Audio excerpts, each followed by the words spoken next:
I said I wanted Mashiba to beat Marcus, but I'm having a lot of concerns right now, which I will get to in a second.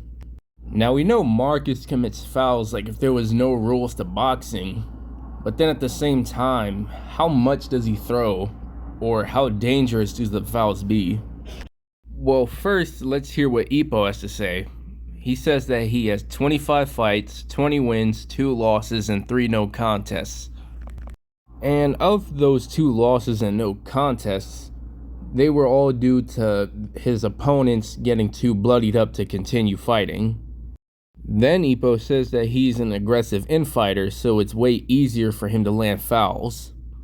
And seeing how he has 18 KOs on his resume, it can only be one of 2 things. One, he could probably be finessing the reps as he throws these fouls, or 2, with his infighting abilities, he could hide these fouls pretty well.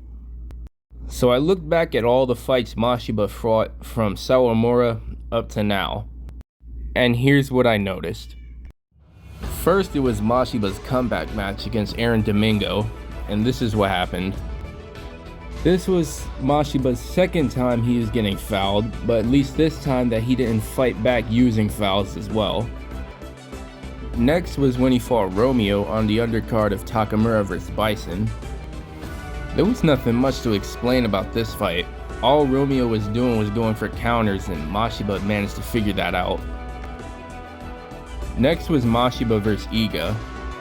The biggest thing to remember about this fight was to see that Mashiba was overcoming all of his weaknesses.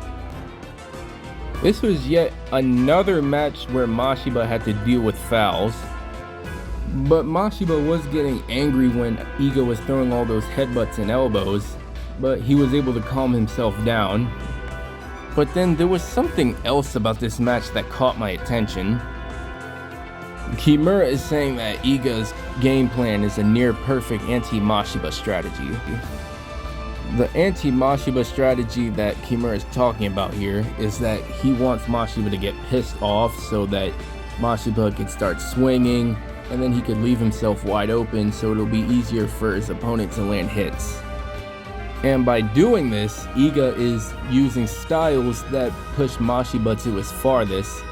One was Ippo while he was applying a lot of pressure, 2 where Kimura was trying to aim for his jaw, and 3 where Sawamura was committing fouls over and over again. And Kimura is saying that it's still a possibility that if Mashiba is exposed enough to this pressure that he could self-destruct. And lastly, his fight with Juan Garcia.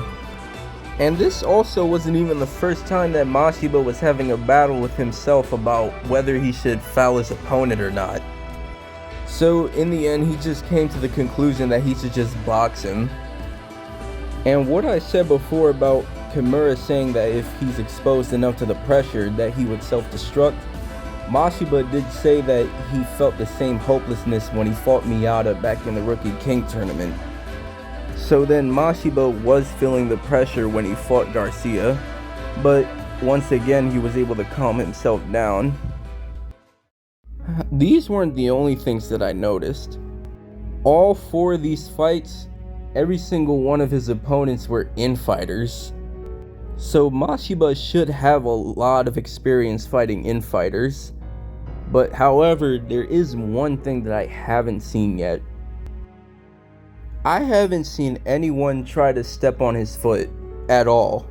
But I am most likely expecting that Marcus is going to try to step on Mashiba's foot. Now what I want to know is, how is Mashiba going to react when his foot gets stepped on or when he tries to get tripped? And out of all 4 of his opponents that Mashiba has fought, the one that I feel like that Marcus is going to try to imitate the most is Iga. So I'm expecting a whole lot of aggressive infighting and a lot of fouls.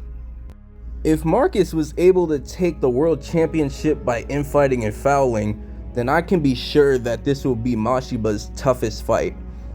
And I do hope that Mashiba does end up winning.